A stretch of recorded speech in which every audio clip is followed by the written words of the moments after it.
आपण आलो रायगडच्या पायथ्याशी. काही वेळ आपण आता जरा चौकशी करतोय की रोपवेचं तिकीट वगैरे किती आहे आणि काय. मग आपण इतर पायऱ्यांनी जाऊ रोपवेचं तिकीट वगैरे बुक करतोय भाई आमचं. मित्रांनो आता आपण या रोपवे मध्ये बसून जाणार आहोत. तिकीट वगैरे आपले झालेले आहेत. टोटल किती आपण 7 जण.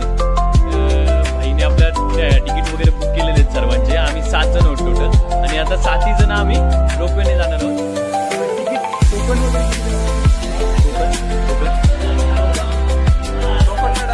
टोकन डायरेक्ट तिकीट आपण काढलेलं आहे दोन्ही साईडचं, येण्याचं सुद्धा जाण्याचं सुद्धा. हे बघा तुम्हाला दिसत असेल माझ्या मागे रोपवे सुद्धा आलेले आहेत. आता याच्यामध्ये आपण बसून रायगडावर जाणार आहोत. 3 फ्लोअर चढतोय. अजून रोपवेचं एरिया काय आलेलं नाही.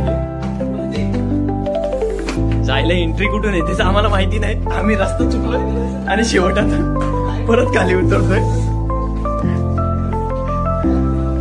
एवढ्या वरती आलो आता परत खाली चाललोय आणि एंट्री कुठून येतेच आम्हाला भेटत नाही.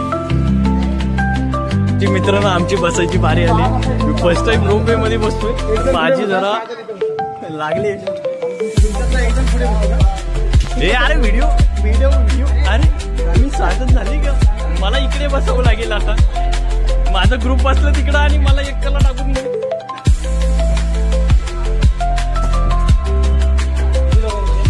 मित्रांनो फर्स्ट टाइम बसतोय. रोपवेचा अनुभव तर नाहीये. या आधी झिपलाईन केली होती पण रोपवे कधी केलेली नाहीये. मित्रांनो आपले रोपवेला आता सुरुवात झालेली आहे आणि थोडं वर गेल्यानंतर मी खालचा नजारा कसा दिसतो ते सुद्धा दाखवेल तुम्हाला. तो सीन तुम्ही पाहताय तो रोपवे मधला सीन मधून उतरलोय. ती थोडीशी वाटली होती ज्यावेळी रोपवे थांबली स्टार्टिंगला. आता ओके. आता कसं वाटलं तुम्हाला? कसं वाटलं ओपिनियन सांग. रोपवेला कसं वाटलं तुला? खूप छान मस्त. हाईटला कसं वाटलं? ज्यावेळी मध्ये जेव्हा रोपवे थांबला त्यावेळी कसं वाटलं? मला वाटलं 2 चित्त काय. तुमचं काय तुमचं मत काय? पण एकदम फिलिंग एकदम ऑसम. रायगड किल्ला म्हणजे आपली शान आहे, महाराष्ट्राची शान. महाराष्ट्राची शान. मित्रांनो ज्यावेळी रोपवे पुढे येऊन थोडा थांबला त्यावेळी जरा मला भीती वाटली होती.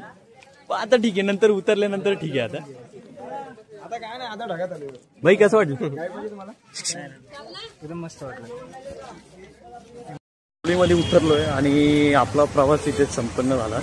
आता चाललोय मी माझ्या आत्तूच्या घरी. भेटूया पुढच्या ब्लॉगमध्ये. तोपर्यंत